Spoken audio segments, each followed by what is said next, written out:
Hello guys, welcome back to national income question and answer model. ఈరోజు వచ్చేసి మనం discuss చేసుకోబోయే question explain the difference between nominal and real national income for economic analysis అన్నాడు. ఆర్థిక విశ్లేషణ కొరకు నామమాత్రపు జాతీయ ఆదాయం మరియు ఆ యొక్క వాస్తవిక జాతీయ ఆదాయం మధ్య ఉన్న భేదాలు, వ్యత్యాసాలను వివరించండి అని చెప్పేసి అడగడం జరిగింది. And how can we assess the impact of inflation on national income, అంటే ద్రవ్యోల్బణం యొక్క ప్రభావం అనేది జాతీయ ఆదాయం మీద ఎలా ప్రభావితం చేస్తుంది అనేది క్వశ్చన్ అమ్మ. క్రిస్టల్ క్లియర్గా క్వశ్చన్ అనేది ఉంది. డైరెక్ట్గా ఇంట్రడక్షన్లో ఈ యొక్క నేషనల్ ఇన్కమ్కి సంబంధించిన డెఫినేషను, దానికి సంబంధించిన ఫార్ములా అనేది ఇవ్వడానికి ప్రయత్నించండి. రెండోది వచ్చేసి దాని యొక్క డిఫరెన్స్, అంటే ప్రస్తుత ధరల వల్ల మనకి కలిగే నష్టాలేంటి, వాస్తవిక ధరల వల్ల కలిగే లాభాలేంటి, బేస్ ఇయర్ వల్ల మనకి ఎలాంటి ఉపయోగం అనేది ఉంది, బేస్ ఇయర్ వల్ల ఎలాంటి ఉపయోగం ఉందమ్మా, ఆ టోటల్ అవుట్పుట్, ఎగ్జాక్ట్ అవుట్పుట్ అనేది మనకి తెలుస్తుంది. ఓకేనా? వాస్తవికంగా ఆ యొక్క ఫిజికల్ అవుట్పుట్ అంటాం కదా, భౌతికంగా ఎంత ఉత్పత్తి జరిగింది అనేది వాస్తవికంగా మనకి తెలియజేస్తుంది. అండ్ కరెంట్ ఇయర్ ప్రైస్ అనేది ఏదైతే ఉందో దానివల్ల మనకి ఎలాంటి చెడు పర్యావసరాలు అనేది కలిగి ఉంటాయి, ఎలాంటి నెగిటివిటీ అనేది మనకు ఉంటుంది, దాని గురించి మీరు వివరించడానికి ప్రయత్నించండి. ఎగ్జాంపుల్ ఇవ్వండి. Like nominal national income is equal to total output into current year price, ఆ యొక్క real national income is equal to total output into అయితే బేస్ ఇయర్ ప్రైస్ అని తీసుకొని, సో కొంచెం దాన్ని ఎగ్జాంపుల్తో పాటు మీకు వివరిస్తాను, బట్ మీరు రాసేటప్పుడు కొంచెం ఇలా రాయడానికి ప్రయత్నించండి. సో ఇది కాకుండా మనకి దాని యొక్క ఇన్ఫ్లేషన్ యొక్క ప్రభావాలు అనేది ఏ విధంగా ఉండొచ్చు, ద్రవ్యోల్బణం యొక్క ప్రభావాలు అనేది ఏ విధంగా ఉండొచ్చు, కొంతమంది నష్టపోవచ్చు, కొంతమంది లాభపడవచ్చు, కొంతమంది లూజర్స్ ఉండొచ్చు, కొంతమంది గెయినర్స్ ఉండొచ్చు, ఆ యొక్క విదేశస్తుల యొక్క ప్రభావం అనేది ఏ విధంగా ఉంటుంది, ఇన్వెస్టర్స్, ఫారిన్ ఇన్వెస్టర్స్ యొక్క ఆ యొక్క ప్రభావం అనేది ఏ విధంగా ఉంటుంది, గవర్నమెంట్ పాలసీస్ అనేది తీసుకునేటప్పుడు దాని యొక్క ప్రభావం అనేది ఏ విధంగా ఉంటుంది, ఓకేనా, ఇన్కమ్ డిస్ట్రిబ్యూషన్ ఏదైతుందో దాని మీద ప్రభావం అనేది ఏ విధంగా ఉంటుంది, ఇలా మీకు తెలిసిన అంశాలు అనేది ఏదైతుందో కొంచెం దాన్ని వివరించడానికి ప్రయత్నించండి అమ్మా. How can we assess the impact of inflation on national income. So దానివల్ల మనకి చెడు ప్రభావం అనేది ఉంటుంది కానీ మంచి ప్రభావం అనేది ఉండదు కదా ద్రవ్యోల్బణం వల్ల. అవన్నీ కూడా చాలా డీటెయిల్గా నాకున్న నాలెడ్జ్తో పాటు మీకు ఎక్స్ప్లెయిన్ చేస్తానమ్మా. సో ఇక్కడితోని ఈ సెషన్ అనేది క్వశ్చన్ మాత్రమే క్లియర్ చేస్తున్నాను. Next I'm going to answer this question. Thank you so much. Answer అనేది స్టార్ట్ చేస్తున్నాను. ఓకేనా? Here is Dhone. So introduction, ఆ యొక్క పరిచయం అనేది ఏ విధంగా రాయాలి, ఆల్రెడీ మీకు ఇంత ముందు కూడా మీకు చాలా క్లియర్గా మెన్షన్ చేయడం జరిగింది. Just go with the what is national income అనేది సింగిల్ లైన్ స్టేట్మెంట్లో ఇవ్వడానికి ప్రయత్నించండి. నేషనల్ ఇన్కమ్, ఎస్, ఇంతకుముందు మనం ఏం చెప్పుకున్నాము, national income is the total value of final goods and services, ఓకేనా, in a country by our residence, అలా ఇచ్చుకుంటూ పోయాను. కానీ ఇక్కడ ఏమన్నాను, ఇక్కడ సింపుల్గా క్లియర్గా ఆ యొక్క ఇంట్రడక్షన్ అనేది దేని సెంట్రిక్గా ఉండాలమ్మా, ఆ ప్రైస్ సెంట్రిక్గా ఉండాలి. సో ఆ యొక్క ధరల యొక్క ప్రభావం అనేది మనకి ఈ యొక్క నామినల్ ఇన్కమ్ మీద ఉంటుంది కాబట్టి, so national income is the monetary value of the final goods and services produced in a country during A year. So ఇక్కడ ఏముంది, ఒక సంవత్సర కాలంలో ఒక దేశంలో ఉత్పత్తి చేయబడిన అంతు వస్తు సేవల విలువ ద్రవ్య కొలమానమే. విలువ అనే దాని మీద కంటే ఇక్కడ మనం ఏమిటి, ద్రవ్య కొలమానం అంటున్నాం. సో ఇంతకుముందు మనం ప్రీవియస్ సెషన్లో అంతిమ వస్తు సేవల విలువ ఇలాంటి టర్మ్స్ అనేది యూజ్ చేసుకుంటూ పోయాం. ఎందుకు, అక్కడ జీడిపి అని చెప్పేసి, జిఎన్పి అని చెప్పేసి, expenditure method, output product method ఇలా చెప్పుకుంటూ పోయాం. కానీ ఇక్కడ డైరెక్ట్గా మనకి ఎగ్జామినర్ వచ్చేసి ఆ క్వశ్చన్ పేపర్ అనేది ఇన్కమ్ అనే దాని మీద మీరు ఫోకస్ చేయండి అన్నాడు. సో ఇన్కమ్ అంటే ఖచ్చితంగా మనకి ద్రవ్య కొలమానమే కాబట్టి దీన్ని అడ్రస్ చేస్తూ, ఆ మానిటరీ వాల్యూని అడ్రస్ చేస్తూ మీరు ఇంట్రడక్షన్ అనేది ఇవ్వడానికి ప్రయత్నించండి. And finally what is national income, total output production or total value of the production ఏదైతుందో, okay, or total final value of the production into prices అనేది. సో ఎందుకు సార్ ఈ యొక్క national income is equal to ఇలా మనం చెప్పాము అంటే, next మనకి real national income, nominal national income అనేది అడ్రస్ చేయాలి కాబట్టి ఖచ్చితంగా దీని మీద మనం ఫోకస్ చేయాల్సిందే. అయితే ఇక్కడ మనం తెలుసుకోవాల్సిన ఇంకొక అంశం ఏంటంటే, ఇక్కడ ఈ యొక్క నేషనల్ ఇన్కమ్ అనేది ఏదైతుందో ఇన్ఫ్లుయెన్స్ అయ్యేది, ఈ జాతీయ ఆదాయం అనేది ఏదైతుందో, ఈ జాతీయ ఆదాయం అనేది ఇన్ఫ్లుయెన్స్ అయ్యేది ఏదైతుందో, ఇన్ఫ్లుయెన్స్ అంటే తెలుసు కదా, ప్రభావితం చెందేది. ఆ యొక్క జాతీయ ఆదాయం అనేది ప్రభావితం చెందేది ఎన్ని అంశాల మీదంగా ఆ యొక్క జాతీయ ఆదాయం అనేది ప్రభావితం అవుతుందమ్మా, ఎన్ని అంశాల విధంగా. ఒకటి ఆల్రెడీ మీకు తెలిసిందే, గూడ్స్ అండ్ సర్వీసెస్ అనేది ఏదైతుందో గతంతో పోలిస్తే గూడ్స్ అండ్ సర్వీసెస్ యొక్క ప్రొడక్షన్ అనేది ఏదైతుందో ఆ యొక్క ఉత్పత్తి అనేది పెరుగుదల అనేది జరిగితే మనకి నేషనల్ ఇన్కమ్ అనేది పెరుగుతుంది. అండ్ ఒకవేళ గూడ్స్ అండ్ సర్వీసెస్ కాకుండా ఆ యొక్క ప్రైజెస్ అనేది ఏదైతుందో వాస్తవికంగా జరగాలంటే ఆ ధరల యొక్క పెరుగుదల అనేది ఏదైతుందో ఆ ధరల పెరుగుదల యొక్క ప్రభావం అనేది కూడా దీనివల్ల మనకి నేషనల్ ఇన్కమ్ అనేది పెరగచ్చు. ఓకేనా? అయితే నేషనల్ ఇన్కమ్ ఇంక్రీజ్ అనేది ఏదైతుందో జాతీయ ఆదాయం పెరుగుదల అనేది దేని ద్వారా మనకి తెలుస్తుందంటే రెండిటి ద్వారా అమ్మ. ఒక పక్క భారతదేశంలో కానీ ఏ దేశంలో అయినా సరే వస్తు సేవలు అనేది పెరుగుతూనే ఉంటాయి, దాని యొక్క గ్రోత్ అనేది పెరుగుతూనే ఉంటుంది. గతంతో పోలిస్తే హెచ్చు అనేది ఉంటుంది, ఇంక్రీజ్ అవుతుంది. అట్ ద సేమ్ టైం ప్యారల్గా జాతీయ ఆదాయం పెరుగుదలకి ఇంకొక కారణం వచ్చేసి ధరలు కూడా. అంటే ఒక ఎకానమీ సిస్టంలో బోత్ గూడ్స్ అండ్ సర్వీసెస్ యొక్క వాల్యూ అనేది పెరుగుతూనే ఉంటుంది, ప్రొడక్షన్ అనేది పెరుగుతూనే ఉంటుంది. ఇంకో పక్క ధరల యొక్క ప్రభావం అనేది కూడా దాని మీద ఉంటుంది. అయితే ఇప్పుడు నేషనల్ ఇన్కమ్ అంటే ఏంది? What is national income? ఈ యొక్క ధరల యొక్క ప్రభావాన్ని మనం ఏం చేయాలి? తటస్థీకరించాలి. ఈ యొక్క ప్రైస్ హైక్ అనేది ఏదైతుందో దాన్ని మనం ఏం చేయాలి? న్యూట్రలైజ్ చేయాలి. దాన్ని ఏం చేయాలమ్మా? న్యూట్రలైజ్ చేయాలన్న సంగతి గుర్తుపెట్టుకోండి. దాన్ని తటస్థీకరించాలి అంటే, దాన్ని న్యూట్రలైజ్ చేయాలి అంటే ఇంట్రడక్షన్ అనేది నేషనల్ ఇన్కమ్ అనేది ఏదైతుందో అది కాన్స్టెంట్ ప్రైజెస్లో మనం లెక్కించాలి అని చెప్పేసి కొంచెం దాన్ని హైలైట్ చేయడానికి ప్రయత్నించండి. ఆ యొక్క జాతీయ ఆదాయం అనేది స్థిర ధరల్లో మనం లెక్కించాలి. స్థిర ధరలు అంటే ఏంది? లైక్ మనం బేస్ ఇయర్ అనేది ఏదైతుందో ఆధార సంవత్సరపు ధరల్లో మనం లెక్కించాలని చెప్పేసి మీరు చాలా క్లియర్గా మెన్షన్ చేయడానికి ప్రయత్నించండి. సో ఇంట్రడక్షన్ అనేది జాతీయ ఆదాయం పెరుగుదల అనేది నేషనల్ ఇన్కమ్ ఇంక్రీజ్ అనేది ఏదైతుందో అది రెండు అంశాల ద్వారా ప్రభావితం చెందుతుంది. రెండు ఫ్యాక్టర్స్ ద్వారా అది ఇన్ఫ్లుయెన్స్ అవుతుంది. ఒకటి goods and services production increase చేయడం ద్వారా, ఇంకోటి వచ్చేసి ధరల యొక్క పెరుగుదల ద్వారా అనే సంగతి చాలా క్లియర్గా చాలా స్పష్టంగా ఇక్కడ మెన్షన్ చేయడానికి ప్రయత్నించడం. ఓకేనా? అయితే ఇక్కడనే మీకు ఇంకొక అంశం అనేది ఇంట్రడక్షన్లో మీకు అది ఏదైతే ఉందో అది కొంచెం మెన్షన్ చేయండి అమ్మా. ఎస్ నేషనల్ ఇన్కమ్ ఇంతకు ముందు చెప్పినట్టు at constant prices is affected by only one factor. అంతే కదా? జాతీయ ఆదాయం అనేది స్థిరల ధరల వద్ద జాతీయ ఆదాయం అనేది ఒకే ఒక అంశం ద్వారా ప్రభావితం అనేది అవుతుంది. అది అంటే భౌతిక ఉత్పత్తిలో మార్పు మాత్రమే. ఇందాక మీకు చెప్పాను కదా, ప్రొడక్షన్ ఆ యొక్క ఫిజికల్ అవుట్పుట్ అనేది ఏదైతుందో ఆ ఫిజికల్ అవుట్పుట్లో ఇంక్రీజ్ అవుతేనే జాతీయ ఆదాయం పెరుగుతుంది. అంటే ఇప్పటి వరకు నేను చెప్పిన ఈ కాన్సెప్ట్ అనేది ఏదైతుందో ఆ కాన్సెప్ట్ అనేది కొంచెం వాళ్ళకి ఎవరైతే ఆన్సర్ రైటింగ్ సెషన్ ఎవరైతే ఇస్తున్నారో వాళ్ళకి చెప్పకనే మనము ఇండైరెక్ట్గా ఆ స్టేట్మెంట్ అనేది వాళ్ళకి చెప్పడం జరుగుతుంది. కేవలం నెట్ అవుట్పుట్ అనేది ఏదైతుందో అవుట్పుట్ అనేది ఉత్పత్తి పెరుగుదలలో మాత్రమే మనకి జాతీయ ఆదాయం ఉందని చెప్పేసి మీరు చెప్పకనే చెప్పాలి. కాకపోతే ఈ ఇంట్రడక్షన్ రాస్తే మీకు బెటర్గా ఉంటుందమ్మా. సో దట్ మీకు కూడా వాళ్ళకి ఎగ్జామినర్ వచ్చేసి కొంచెం ఇంప్రెస్ అయ్యే అవకాశం ఉంది. ఇంట్రడక్షన్లోనే మీకు చాలా క్లియర్గా మెన్షన్ చేయడానికి ప్రయత్నించండి. దట్ నేషనల్ ఇన్కమ్ అనేది పెరుగుదల అనేది ఒకటి ఫిజికల్ అవుట్పుట్ ద్వారా జరుగుతుంది, భౌతికంగా మనకి జరుగుతుంది, ధరల యొక్క ప్రభావం అనేది కూడా జరుగుతుంది. కానీ వాట్ ఈజ్ నేషనల్ ఇన్కమ్? ఇక్కడ డైరెక్ట్గా వెళ్ళిపోండి. సో జాతీయ ఆదాయం అనగానేమా affected by only one factor. So national income measured at constant price truly affects the real change in the physical output of a country. So ఇక్కడ మనం ఏం చెప్తున్నాం? జాతీయ ఆదాయం అనేది స్థిర ధరలో లెక్కిస్తే, ఆధార సంవత్సరాల ధరలో లెక్కిస్తే మనకి వాస్తవికంగా ఉన్న మార్పు అనేది ఆ భౌతిక మార్పు అనేది ఆ యొక్క సూచనలు అనేది కలిగిస్తుందని చెప్పేసి చెప్పకనే మనము ఆ యొక్క మెయిన్ బాడీలోకి మనం ఎంటర్ అవ్వడం జరుగుతుంది. సో ఇక్కడ నుంచి నాకు తెలిసినంత వరకు మీకు ఈజీగానే ఆన్సర్ చేయొచ్చమ్మా. It can rise only when there is an increase in the level of physical output, because here prices are kept constant or fixed. So the need for estimating national income in constant price arises because national income at current price may give misleading picture of economic performance if the prices are continuously rising or falling. ఇందాక నేను చెప్పిన concept ఇదే కదా. ఇక్కడ ఏమన్నాడు? ఇక్కడ ధరలు స్థిరంగా లేదంటే స్థిరంగా ఉంచబడిన భౌతిక ఉత్పత్తి స్థాయిలో పెరుగుదల ఉన్నప్పుడు మాత్రమే అది పెరుగుతుంది, జాతీయ ఆదాయం అనేది పెరుగుతుంది. ధరలు నిరంతరంగా పెరుగుతూ లేదా తగ్గుతూ ఉంటే ప్రస్తుత ధరల వద్ద జాతీయ ఆదాయం ఆర్థిక పనితీరు యొక్క తప్పుదారి పట్టించే చిత్రాన్ని ఇవ్వవచ్చు. కాబట్టి స్థిర ధర వద్ద జాతీయ ఆదాయాన్ని అంచనా వేయాల్సిన అవసరం అనేది ఏర్పడుతుంది. సో ఇక్కడ మనకేంది? ఈ యొక్క స్థిర ధరలు అంటే ఏంది, ఆధార సంవత్సరాలు అనేది ఎందుకు పరిగణలోకి తీసుకోవాలని చెప్పేసి మీరు ఆ ఎగ్జామినర్కి ఆ యొక్క ఇండికేషన్ అనేది మీరు ఇస్తున్నారన్న సంగతి గుర్తుపెట్టుకోండి. ఓకేనా? సో మీరు ఎలాగైనా సరే ఎగ్జామినర్ని ఇంప్రెస్ చేయాలంటే ఖచ్చితంగా ఇక్కడ మీరు చేయాల్సిన పని ఏందమ్మా?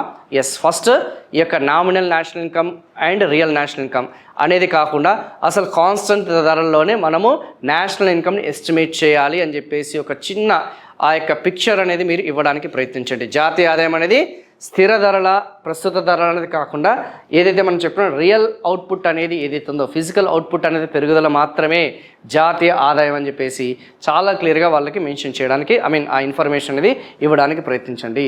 సో అదే కదా నేను ఇచ్చింది. Yes, it can rise only when there is increase in the level of physical outputs because here price are kept at constant. ఆ యొక్క కాన్స్టెంట్ ప్రైస్లో ఏదైతుందో మనకి ప్రైస్ అనేది కాన్స్టెంట్గా ఉంటాయి, రియల్ అవుట్పుట్ మాత్రమే వేరీ అవుతుంది. So the need for estimating national income at constant price arises because national income at current prices may give misleading. So ఆ యొక్క ప్రస్తుత ధరలో మిస్లీడ్ అయ్యే అవకాశాలు ఉన్నాయి. ఒక ఎకనామిక్ పర్ఫార్మెన్స్ అనేది ఏదైతే ఉందో ప్రైస్ అనేది కూడా ధరలు పెరిగినా కానీ మనకి జాతీయ ఆదాయంలో మనకి హెచ్చు తగ్గులు ఉండొచ్చు అని చెప్పేసి మనం చెప్పాం. సో నేషనల్ ఇన్కమ్ అనేది ఇంతకుముందు మనం చెప్పుకున్నట్టు ఆ యొక్క కరెంట్ ఇయర్ ప్రైజెస్ అనేది ఏదైతుందో ఆ యొక్క ప్రస్తుత ధరల్లో అనేది ఏదైతుందో మనం అంచనా వేస్తే ఓకేనా గూడ్స్ అండ్ సర్వీసెస్ అన్న పెరగచ్చు, లేకపోతే ప్రైజెస్ ద్వారా అన్న కూడా పెరుగుదలవచ్చు. సో మనం ఏం చేయాలి, ఈ ప్రైజెస్ అనేది ఏదైతుందో ఆ ప్రైజెస్ పెరుగుదల అనేది ఏదైతుందో దాన్ని న్యూట్రలైజ్ చేయాలని చెప్పేసాను కదా, తటస్థీకరణ చేయాలి. సో తద్వారా మనము కాన్స్టెంట్ ప్రైజెస్ అనేది యూజ్ చేయాలి. ఏమి యూజ్ చేయాలమ్మా, ఆ యొక్క స్థిర ధరలు అనేది యూజ్ చేయాలన్న సంగతి చెప్పకనే మీరు ఇక్కడ ఇంట్రొడక్షన్లో ఇవ్వడానికి ప్రయత్నించండి. సో కొంచెం కాంప్లికేటెడ్, అందుకే ఇవన్నీ కూడా లాస్ట్లో తీసుకుంటున్నామా ఈ యొక్క ఏదైతే ఇన్ఫ్లేషన్ అనేది ఏదైతుందో ఓకేనా. So very very very important. Yes, if we neutralize the change in national income due to the change in price level, we get the actual change in the national income or real national income. So ధరల స్థాయిలో వచ్చిన మార్పుల కారణంగా జాతీయ ఆదాయంలో వచ్చే మార్పును మనం తొలగించవచ్చు. జాతీయ ఆదాయంలో వాస్తవమైన మార్పు లేదా వాస్తవిక జాతీయ ఆదాయం అనేది పొందవచ్చు. అంటే దాన్ని మనం న్యూట్రలైజ్ చేయాలని చెప్పేసి మీరు చాలా క్లియర్గా మెన్షన్ చేయాల్సిన పరిస్థితి అనేది వస్తుంది. సో డైరెక్ట్గా మనం ఇక్కడికి ఎక్కడ వెళ్దాం. Yes, directly will go with this what is nominal national income versus what is real income. So నామమాత్రపు జాతీయ ఆదాయము లేదంటే వాస్తవిక ఆర్ వాస్తవ జాతీయ ఆదాయం అని చెప్పేసి మీరు డైరెక్ట్గా హెడ్లైన్ అనేది ఇవ్వండి. సో ఇక్కడ ఇంట్రడక్షన్లోనే చాలా క్లియర్గా జాతీయ ఆదాయం పెరుగుదల అనేది ప్రస్తుత ధరలు లెక్కిస్తే దానిలో ఉన్న డిసడ్వాంటేజెస్ ఏంటి, కాన్స్టెంట్ ప్రైస్ అనేది యూజ్ చేస్తే దానికి ఉన్న అడ్వాంటేజెస్ ఏంటి అనేది ఆ పరిచయంలోనే ఇంట్రడక్షన్లో చెప్పాను. మరి ఇప్పుడు మెయిన్ బాడీ అనేది అడ్రస్ చేసేటప్పుడు ఖచ్చితంగా వాడు అడిగిన క్వశ్చన్ ఏందమ్మా, what is nominal versus what is real national income. So already మీకు నామినల్ నేషనల్ ఇన్కమ్కి రియల్ నేషనల్ ఇన్కమ్కి ఆల్రెడీ అవగాహన ఉంది, బట్ స్టిల్ ఇక్కడ మీకు కొంచెం ఎక్స్ప్లెయిన్ చేస్తానమ్మా. So what is nominal national income, what is nominal national income. నామమాత్రపు జాతీయ ఆదాయం అనగానేమి, నామమాత్రపు జాతీయ ఆదాయం అంటే ఏందమ్మా, yes the quantity the physical quantity of goods produced అనేది ఏదైతుందో ఆ యొక్క టోటల్ వాల్యూ అన్నాను కదా, క్వాంటిటీ ఆఫ్ గుడ్స్ ఇందాక మనం స్టార్టింగ్లో చెప్పుకున్నాం కదా, ఆ quantity of goods and produced into ఏ ధరలు తీసుకోవాలి, ప్రస్తుత ధరలు తీసుకోవాలా లేకపోతే స్థిర ధరలు తీసుకోవాలా, కరెంట్ ఇయర్ ప్రైస్ అనేది ఏదైతుందో ఆ యొక్క ప్రస్తుత ధరలు అనేది ఏదైతుందో ఆ యొక్క ప్రస్తుత ధరలు అనేది మనం కన్సిడర్ చేయాలి, కరెంట్ ఇయర్ ప్రైస్ అనేది మనం కన్సిడర్ చేయాలి. సో ఆల్రెడీ ఇక్కడ మనకి చాలా క్లియర్గా మీకు తెలిసిందే. సో ఇక్కడ మనం చూసుకుంటే ఆ యొక్క 1000 గుడ్స్ అనేది మనకు ఉన్నాయి అనుకుంటే కరెంట్ వచ్చేసి 110 రూపీస్ ఉంది అనుకుంటే, so what might be the national income, yes 10,000 rupees మీద ద నేషనల్ ఇన్కమ్, 10,000 రూపాయలు అనేది.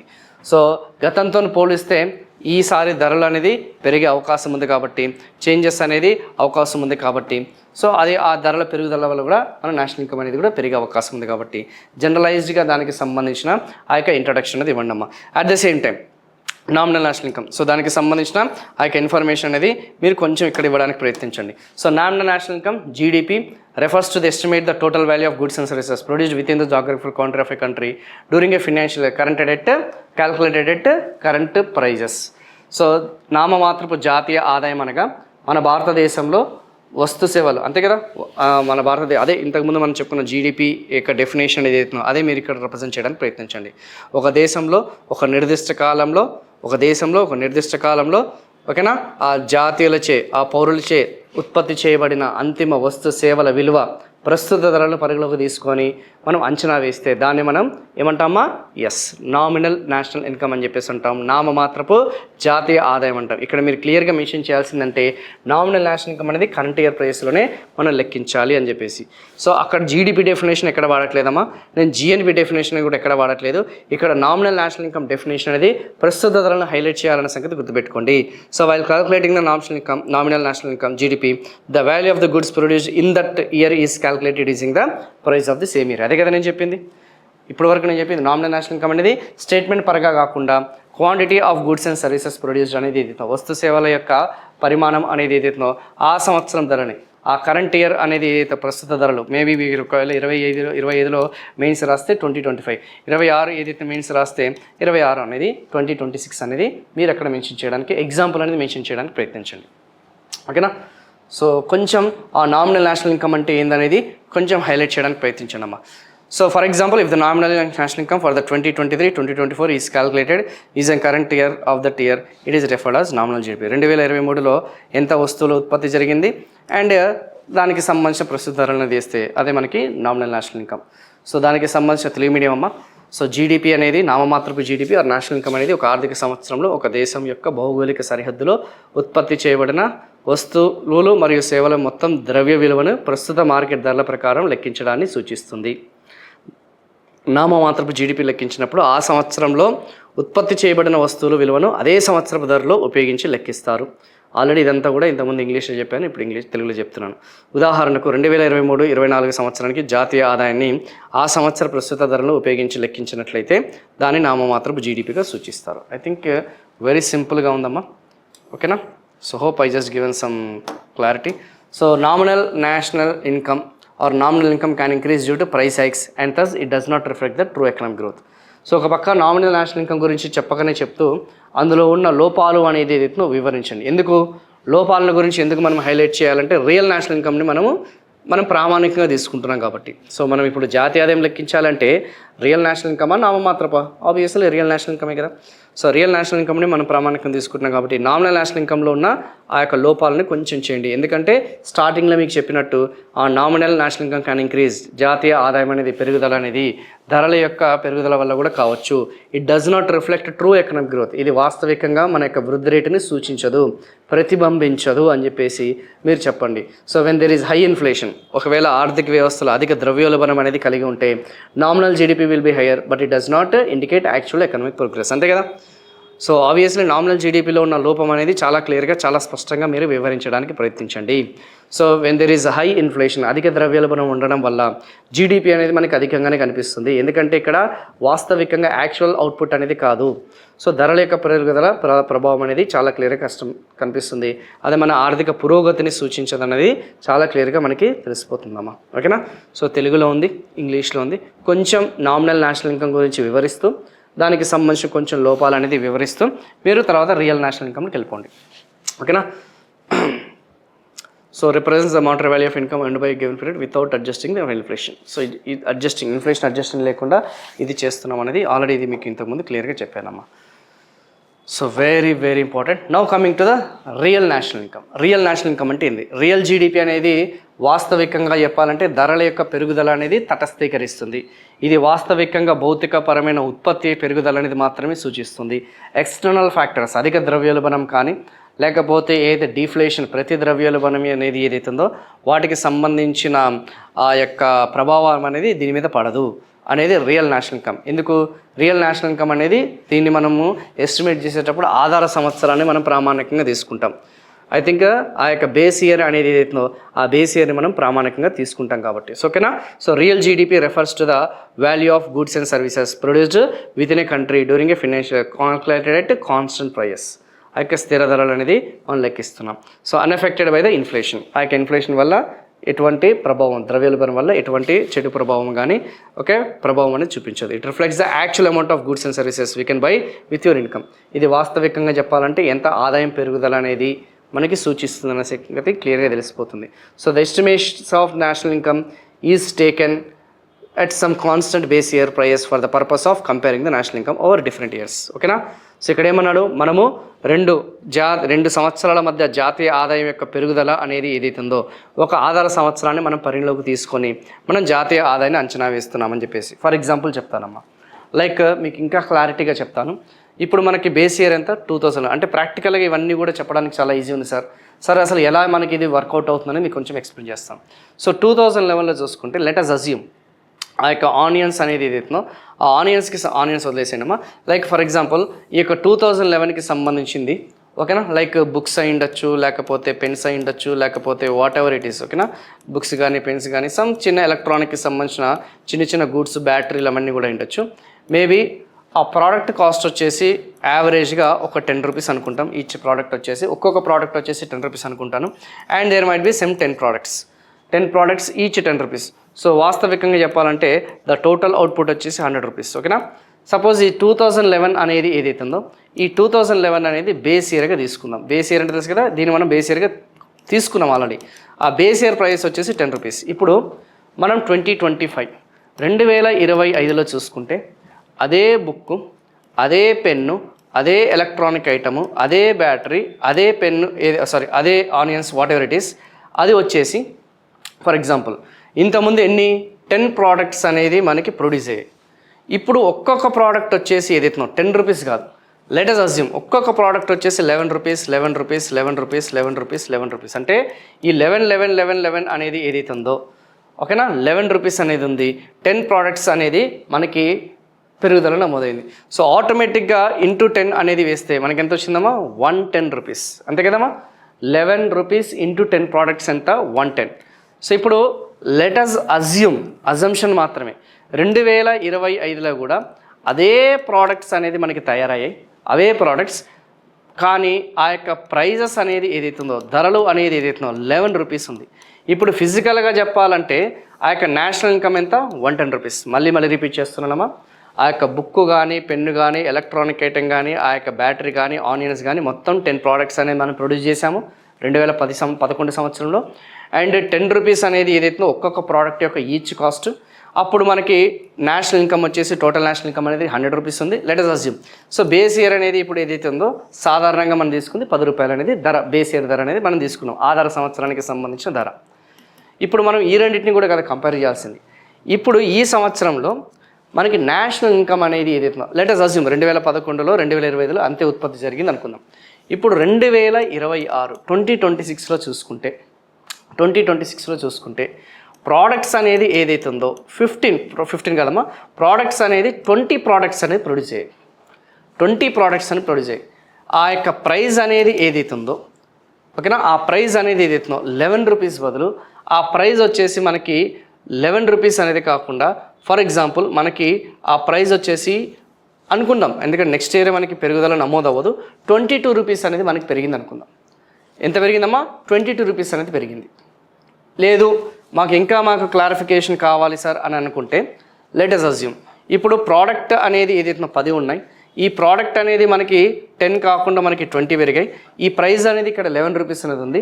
సో ఇక్కడ మనకి ఆబ్వియస్లీ ఈ ధర అనేది కూడా ప్రభావం అనేది దీని మీద ఉంటుంది కాబట్టి ఇక్కడ నేను 12 రూపీస్ మాత్రం వేస్తున్నాను. ఎందుకంటే మరి ఆ యొక్క ఎగ్జాంపుల్ ఇచ్చేటప్పుడు కొంచెం వాట్ యు కాల్ వాస్తవికంగా దగ్గరికి ఇస్తే బెటర్ అనిపించింది నాకు.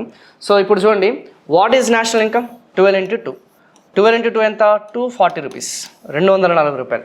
ఇక్కడ చూసుకుంటేనేమో నేషనల్ ఇన్కమ్ ఎంత? 110 రూపీస్. ఇప్పుడు 2026లో మనం తీసుకున్నది ఏంది? ఈ 240 రూపీస్ అనేది నామినల్ జీడిపియా, ఈ 240 రూపీస్ అనేది నామమాత్రపు జీడిపియా, ఈ 243 అనేది మనకి వాస్తవికంగా ఉన్న జీడిపియా? ఇది నామమాత్రపు జీడిపి.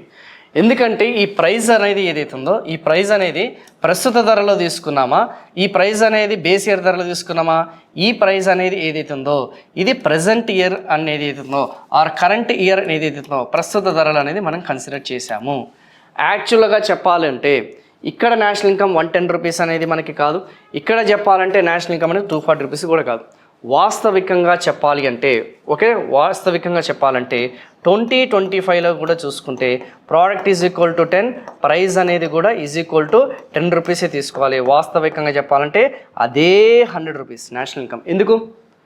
ఎందుకంటే ఇక్కడ బేస్ ఇయర్లో చూసుకుంటే ప్రోడక్ట్స్ అనేది అదే ప్రొడ్యూస్ అయ్యాయి, 2025లో చూసుకుంటే అదే ప్రోడక్ట్స్ 10 అనేది పోయాయి.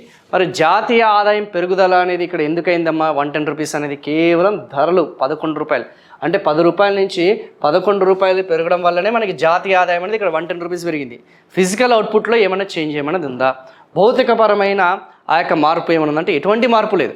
ఆబ్వియస్లీ నువ్వు ప్రస్తుత ధరలు చూసుకుంటే నేషనల్ ఇన్కమ్ పెరిగినట్టు అనిపిస్తుంది, కానీ ఆధార సంవత్సర ధరలు చూసుకుంటే అదే ఉంది. సో ఇది 100 రూపీస్ అని తెలిసింది. సేమ్ ఇక్కడ కూడా అప్లై చేయండి. 2026లో కూడా చూసుకుంటే product is equal to 20, price అనేది ఈజ్ ఈక్వల్ టు 10. సో ఆటోమేటిక్గా మనకి ఎంత వస్తుందమ్మా? 200 రూపీస్. సో ఇప్పటికి ఎంత పెరుగుదల నమోదైందమ్మా? ట్వైజ్ అయింది. జాతీయ ఆదాయం ఏమైంది? ట్వైజ్ అయిపోయింది. కానీ ఇక్కడ ట్వైజ్ అయిందా? కరెంట్ ఇయర్ ప్రైస్లో చూసుకుంటే ఇప్పుడు 110 అనేది కూడా కరెంట్ ఇయర్ ప్రైసే కదా. ఈ 11 రూపీస్ కూడా చూసుకుంటే 2025 ప్రైస్ అమ్మ. ఈ 12 రూపీస్ తీసుకున్నా కానీ 2026 రూపీస్ ప్రైసే. ఈ యొక్క 2011 అనేది ఏదైతే ఉందో ఇది ఆధార సంవత్సరపు ధర. ఆధార సంవత్సరపు ధర అనేది ఎంత ఉంది మనకి 10 రూపీస్ అనేది ఉంది. ఓకే, బేస్ ఇయర్ ఇది. సో ఆధార సంవత్సరం ధర అనేది ఎంత ఉందమ్మా 10 రూపీస్ మాత్రమే ఉంది. ఈ 10 రూపీస్ని ప్రామాణికంగా తీసుకొని నువ్వు దీనికి అప్లై చేయి, ఈ ప్రోడక్ట్కి అప్లై చేయి. ఇదే 10 రూపీస్ తీసుకొని నువ్వు ఈ ప్రోడక్ట్కి అప్లై చేస్తే ఎగ్జాక్ట్గా 10, 20 ట్వైజ్ అయింది, డబుల్ అయింది. దీన్ని మనం రియల్ నేషనల్ ఇన్కమ్ అంటాం. రియల్ నేషనల్ ఇన్కమ్ అంటాం. దీన్ని మనం వాస్తవిక జాతీయ ఆదాయం అని చెప్పేసి మనం చెప్పడం జరుగుతుంది. దీన్ని మనం రియల్ నేషనల్ ఇన్కమ్, వాస్తవిక జాతీయ ఆదాయం అనేది చెప్పడం జరుగుతుంది. సో క్లియర్గా మనకి తెలిసిపోతుంది కదా. ఎస్, 110 రూపీస్ ఏదైతే ఉందో ఓకేనా 2011తో కంపేర్ చేస్తే 2025లో 10% జాతీయ ఆదాయం పెరుగుదల అనేది కాదు అన్న సంగతి ఇక్కడ మనకు తెలిసింది. ఆ ధరల తటస్థీకరణ జరిగిందన్న సంగతి చాలా క్లియర్గా, చాలా స్పష్టంగా మనకి ఇక్కడ మెన్షన్ చేయడం జరిగింది. అండ్ గతంతో పోలిస్తే ఇప్పుడు 110 ఉన్నప్పుడు ఇక్కడ 240, ఆ జాతీయ ఆదాయం అనేది డబల్ కంటే ఎక్కువగా ఉంది. కానీ వాస్తవికంగా చెప్పాలంటే రియల్ ప్రైస్ ఆధార సంవత్సరపు ధరలో తీసుకుంటే కేవలం డబల్ మాత్రమే ఉంది. ఇక్కడ డబల్ కంటే ఎక్కువ ఉంది. 110 × 2 220 కంటే ఎక్కువనే ఉంది. ఇంకా 20 రూపీస్ అనేది నేషనల్ ఇన్కమ్ అనేది ఓవర్ ఎస్టిమేషన్ అయింది ధరల యొక్క పెరుగుదల ప్రభావంతో. సో అది కరెక్ట్ కాదు కదా. So it is not right. అందుకే బేస్ ఇయర్ అనేది తీసుకుంటాం. అందుకే ఆధార సంవత్సరం అనేది మనం తీసుకుంటామన్న సంగతి గుర్తుపెట్టుకోండి. కేవలం ఫిజికల్ అవుట్పుట్ మాత్రమే మనం కన్సిడర్ చేయాలి, ప్రైస్ రేంజ్ అనేది కన్సిడర్ చేయకూడదు. అందుకే ఏదో 2011 ఆధార సంవత్సర పదాలు తీసుకొని మనము ఎప్పటికప్పుడు కూడా ఆ కేవలం ఫిజికల్ అవుట్పుట్లో మార్పులు మాత్రమే మనం గమనించాలి. ఓకేనా, అబ్జర్వ్ చేయాలనేది చాలా స్పష్టంగా మీరు ఇక్కడ మేబీ ఒకవేళ ఇదే ఎగ్జాంపుల్ అనేది మీరు రాయడానికి ప్రయత్నించండి. Well and good. లేదు సార్ మేము కొంచెం యూనో ఏమంటారు సెంటెన్సెస్ రూపంలో మేము రాస్తాము అంటే it is well and good. But నా యొక్క ఎందుకంటే ఇది ఎందుకు నేను పీడిఎఫ్లో మెన్షన్ చేయలేదంటే ఇలా రాస్తే వాళ్ళకి బెటర్గా అర్థమవుతుందమ్మా. సో అందుకే మీరు అబ్జర్వ్ చేయండి. యూపీఎస్సీ లాంటి ఎగ్జామినేషన్స్లో కొంతమంది ఇలాంటి ఏదైతే ఎగ్జాంపుల్స్ అనేది ఇచ్చి చాలా క్లియర్గా అంటే ఒక 10th క్లాస్ వాడు కానీ ఒక ఇంటర్మీడియట్ వాడు కానీ ఏమీ తెలియని బేసిక్ నాలెడ్జ్ లేని వాళ్ళకు కూడా అర్థం చేయించే విధంగా ఈ ఎగ్జాంపుల్ అనేది మీరు ఇవ్వడానికి ప్రయత్నించండి. I think since you people are preparing for this group 1 ఇలాంటివన్నీ కూడా మీరు కొంచెం హ్యాబిట్యుయేట్ చేసుకోవడానికి ప్రయత్నించండి అమ్మ. ఓకేనా. ఎస్. సో అలా మనకి రియల్ నేషనల్ ఇన్కమ్ ఇప్పుడు అర్థమైంది కదా. ఇప్పుడు మీరు రాయడానికి ప్రయత్నించండి. What is real national income refers to the value of goods services produced within a country during a financial year calculated at constant price unaffected by the inflation. ద్రవ్యోల్బణం యొక్క ప్రభావం అనేది ఎటువంటి ఉంటుంది ఆల్రెడీ మీకు చెప్పా కదా. Yes. So for example if the production of 2023 is calculated using the price of the year 2011, it is referred to as real GDP.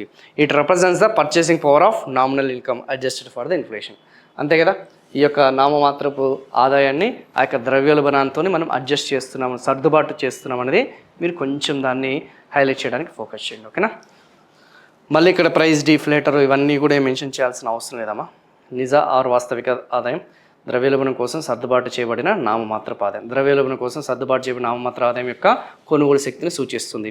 ఇది వస్తువులు మరియు సేవల యొక్క వాస్తవిక మొత్తాన్ని ప్రతిబింబిస్తుంది. వివిధ సంవత్సరాల్లో జాతీయ ఆదాయాన్ని పోల్చడానికి చెప్పే కదా. వివిధ సంవత్సరాలు ఇప్పటివరకు నేను చెప్పింది అదే కదా. వివిధ సంవత్సరాలు జాతీయ ఆదాయం పోల్చడానికి జాతీయ అంచనాలను కొన్ని స్థిరమైన బేస్ ధరల వద్ద తీసుకుంటారు. ఇప్పుడు ఇదంతా రాసిన తర్వాత ఆల్రెడీ మీకు ఇది నాలెడ్జ్ ఉందమ్మా. గ్రూప్ 2లో డెప్త్ కాన్సెప్ట్స్ మీరు చదువుకునే ఉన్నారు. అదే మీరు కొంచెం ఎగ్జాంపుల్స్తో ఇస్తే ఆ real versus nominal national income అనేది పర్ఫెక్ట్గా మీరు దాన్ని అడ్రస్ చేయగలుగుతారు. ఓకేనా. సో ఈజీగానే ఉంటుంది, కంగారేం మీరేం పెద్ద ఇది అవ్వాల్సిన అవసరం లేదు.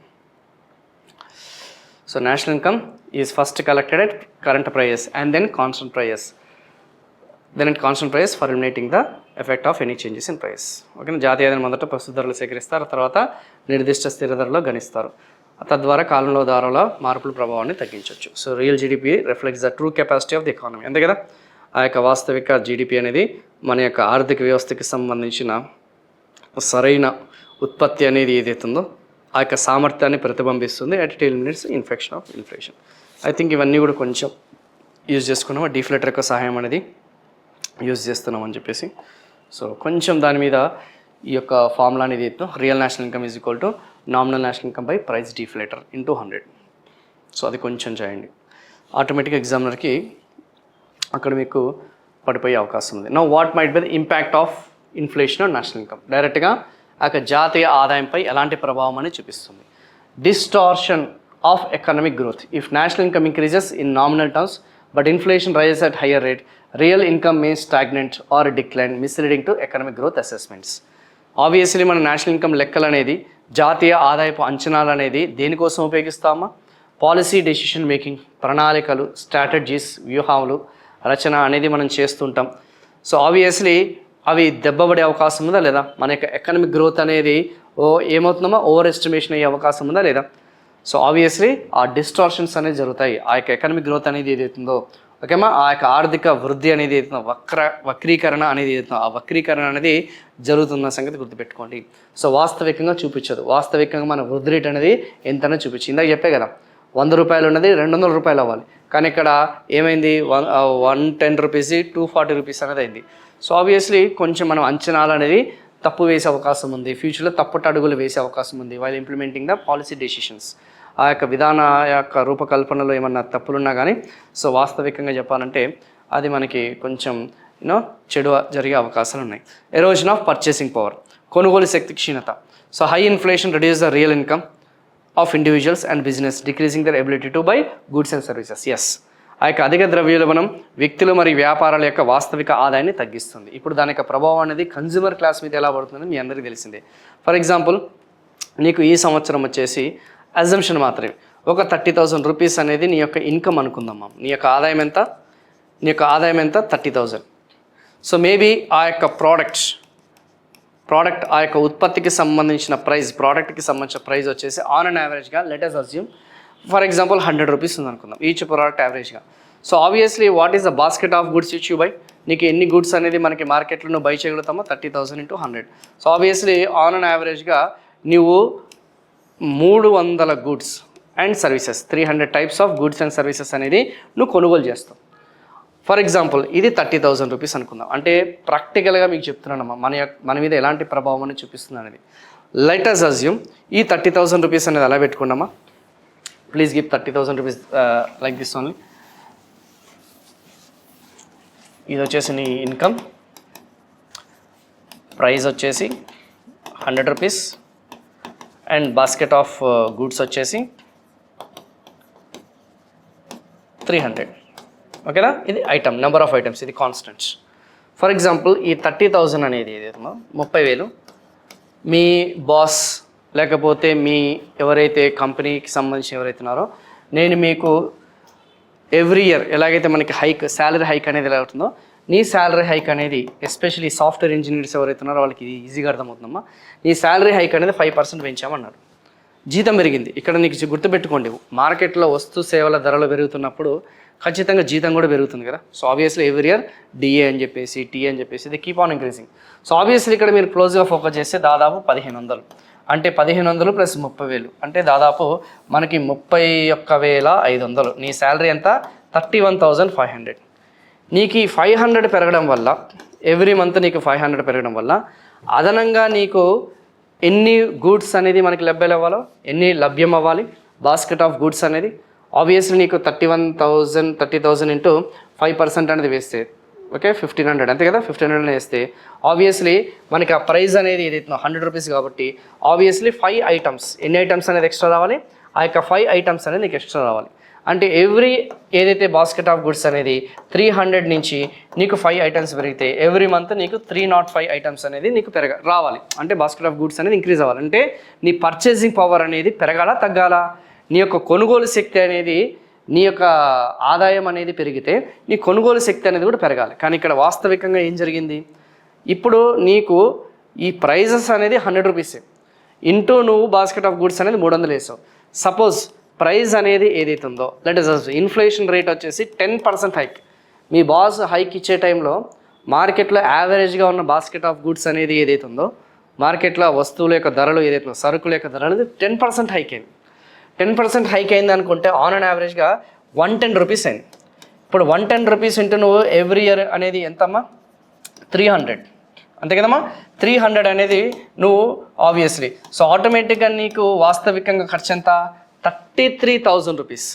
అంటే అదే basket of goods maybe next month కాదు, నెక్స్ట్ ఇయర్, మేబీ ఇది హైక్ అనేది నెక్స్ట్ ఇయర్ అనుకున్నాం కదా, నెక్స్ట్ ఇయర్ ఇదే basket of goods next year వచ్చేసరికి నువ్వు సూపర్ మార్కెట్కి వెళ్ళినప్పుడు అవే క్వాంటిటీ ఆఫ్ గుడ్స్ కొన్నప్పుడు నువ్వు సూపర్ మార్కెట్ వెళ్ళావని చెప్పేసి ఒక అజంప్షన్ వేసుకో. ఓకే నేను 300 రకాల వస్తువులు కొంటున్నాను అనుకో, డీమార్ట్ అనుకోండి, విజేత అనుకోండి, మెట్రో అనుకోండి, వాట్ ఎవర్ ఇట్ ఈస్ అనుకున్న తర్వాత నీకు 300 వస్తువులు వచ్చాయి, నువ్వు 30,000 తీసుకెళ్ళి అదే బాస్కెట్ ఆఫ్ గుడ్స్ అనేది కన్జ్యూమ్ చేసాం. ఇప్పుడు కూడా నెక్స్ట్ ఇయర్కి వచ్చేసరికి అదే టైంలో అదే number of basket of goods అనేది కన్జ్యూమ్ చేసాం. కానీ బిల్లు చూస్తేనేమో మనకి 30,000 కాకుండా 33,000 అయింది. నువ్వు హ్యాపీగా ఏమనుకున్నావు, అరే నాకు బిల్లు పెరిగింది కదా, శాలరీ పెరిగింది కదా, నెక్స్ట్ ఇయర్ నాకు 31,500 వచ్చింది కదా, సో నా శాలరీ వచ్చేసి 31,500 కదా, నాకు 305 ఐటమ్స్ వస్తాయని అనుకుంటే తీరా చూస్తేనేమో 305 ఐటమ్స్ అనేది పక్కన పెట్టి నువ్వు 33,000 బిల్ అయితే కట్టలేవు కదా, నీ బాస్కెట్ ఆఫ్ గుడ్స్ అనేది ఏమైంది, రెడ్యూస్ అవుతుంది. అంటే 90 నుంచి 95, నాకు తెలియదు ఎగ్జాక్ట్లో, ఏదైతే మనకి చెప్పిన బాస్కెట్ ఆఫ్ గుడ్స్ అనేది 90 కదమ్మా, 295 ఇఫ్ ఐఎమ్ నాట్ రాంగ్.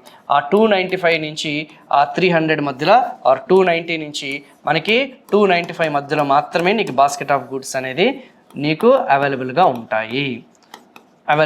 ఎందుకంటే ధర అనేది పెరిగింది కాబట్టి బాస్కెట్ ఆఫ్ గుడ్స్ అవైలబిలిటీ అనేది తగ్గుతుంది. సో ఆబ్వియస్లీ 100 రూపాయల నుంచి 110 రూపాయలు అయింది కాబట్టి ఆ యొక్క వస్తువు ధర నువ్వు 31,500 బై 110 రూపాయలు అయ్యి maybe it might be in the range between 290 to 295. అంటే నీ యొక్క పర్చేసింగ్ పవర్ అనేది, నీకు కొనుగోలు శక్తి అనేది ఎరోజన్ అనేది జరిగింది. వాస్తవికంగా అంటే కోల్పోవడం అనేది జరిగింది. ఇది కొంచెం అడ్రస్ చేయడానికి ప్రయత్నించండి. అంటే ప్రాక్టికల్గా చెప్తున్నాను. సో ప్రాక్టికలీ ఈ పర్చేసింగ్ పవర్ అనేది ఎలా తగ్గుతుంది, ఇన్ఫ్లేషన్ యొక్క పెరగడం వల్ల, ద్రవ్యోల్బణం యొక్క ప్రభావం ఉండడం వల్ల అనేది చాలా క్లియర్గా, చాలా స్పష్టంగా మీరు ఎగ్జాంపుల్స్ అనేది ఇస్తే కొంచెం బెటర్గా వాళ్ళకి అర్థమవుతుందమ్మా. ఎందుకంటే ఇన్ఫ్లేషను ఆ యొక్క ద్రవ్యోల్బణం యొక్క ప్రభావం మనం రెగ్యులర్ వీడియో క్లాసెస్లో ఇన్డెప్త్ కాన్సెప్ట్స్లో ఒకలా ఉంటుంది, కానీ ఇక్కడికి వచ్చేసరికి కొంచెం డిఫరెంట్గా వేరీగా ఉంటుంది. ఎందుకంటే ఆన్సర్ని అడ్రస్ చేయాలి కాబట్టి. ఓకేనా.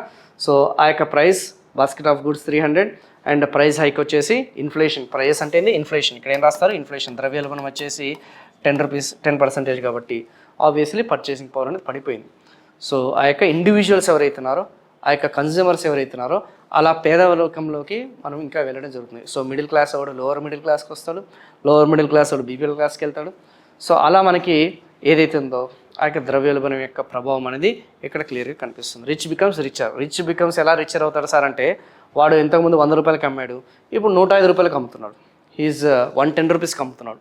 ఆబ్వియస్లీ అదనపు 10 రూపాయలు అనేది ఎవరికి వెళ్తుందమ్మా, ఎవడైతే వ్యాపారం చేస్తున్నాడో వాడికి వెళ్తుంది. వాడు ఇంకా ధనికుడు అవుతుంటాడు, మీరు మాత్రం ఇంకా పేదవాళ్ళుగా మిగిలిపోతుంటారు. సో ఇదే కదా ఎరోజన్ ఆఫ్ పర్చేసింగ్ పవర్. ఇప్పుడు ఇదంతా ఎగ్జాంపుల్ అనేది ఎందుకు చెప్పాల్సి వచ్చిందంటే, నీ యొక్క కొనుగోలు శక్తి అనేది ఏదైతుందో అది క్షీణిస్తుందన్న సంగతి క్లియర్గా మనకు తెలిసిపోతుంది. హై ఇన్ఫ్లేషన్, అధిక ద్రవ్యోల్బణం, అందుకే 10% తీసుకున్నాం.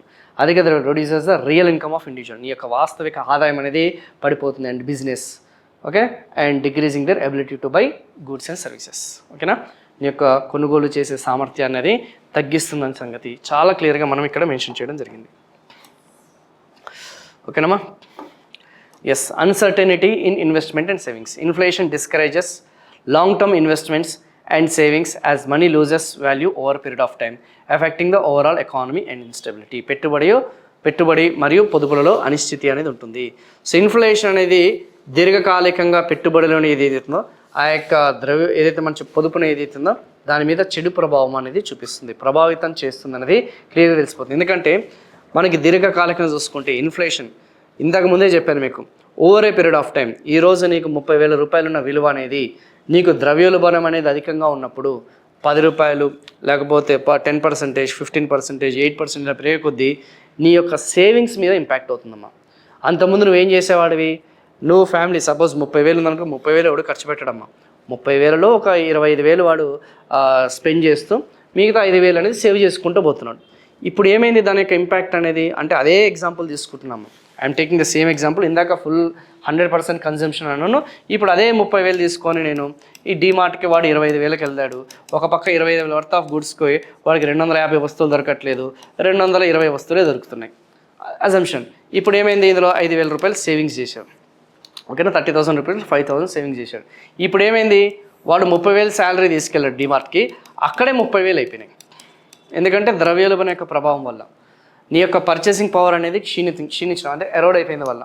ఇప్పుడు నీకు సేవింగ్స్ అనేది 5K కాస్త ఏమైపోయింది, 1K పడిపోయింది. సో ఆబ్వియస్లీ నీ సేవింగ్స్ పడిపోతుంటాయి. నీ సేవింగ్స్ పడిపోతుందంటే డిటోరేట్ అవుతుందంటే దాని యొక్క ఇంపాక్ట్ అనేది క్యాపిటల్ మార్కెట్ ఇన్వెస్ట్మెంట్స్ మీద పడుతుందా లేదా? ఎస్, క్యాపిటల్ మార్కెట్ మీద పడుతుంది.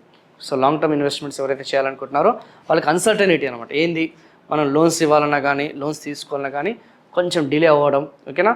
సో ఇక్కడ పెట్టుబడి పెట్టాలా వద్దా, ఓకేనా. మెల్లమెల్లగా ఈ ఫారిన్ ఇన్వెస్టర్స్ అనే వాళ్ళు ఎవరైతే ఉన్నారో ఈ యొక్క ధరలు పెరుగుతున్నప్పుడు ఆటోమేటిక్గా మనకి కన్జంప్షన్ డిమాండ్ కూడా పడిపోతుంది కదమ్మా ఓవరాల్గా చూసుకుంటే.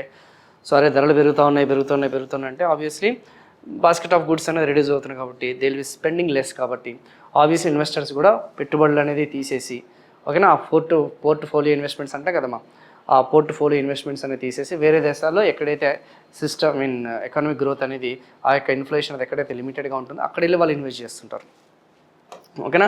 ఈవెన్ డొమెస్టిక్ ఇన్వెస్ట్మెంట్స్, ఎందుకంటే మనీ అనేది తన ద్రవ్యం విలువ అనేది కోల్పోతుంది కాబట్టి, చాలా స్పీడ్గా కోల్పోతుంది కాబట్టి, affecting the overall economic stability. దీనివల్ల మొత్తం మన యొక్క ఆర్థిక స్థిరత్వాన్ని దెబ్బతీస్తుంది. సో ఎగ్జాంపుల్స్తో పాటు చెప్తే కొంచెం మీకు బెటర్గా అర్థమవుతుందని చెప్పేసి కొన్ని ఎగ్జాంపుల్స్ ఇస్తున్నామా, అంతకంటే ఏం లేదు.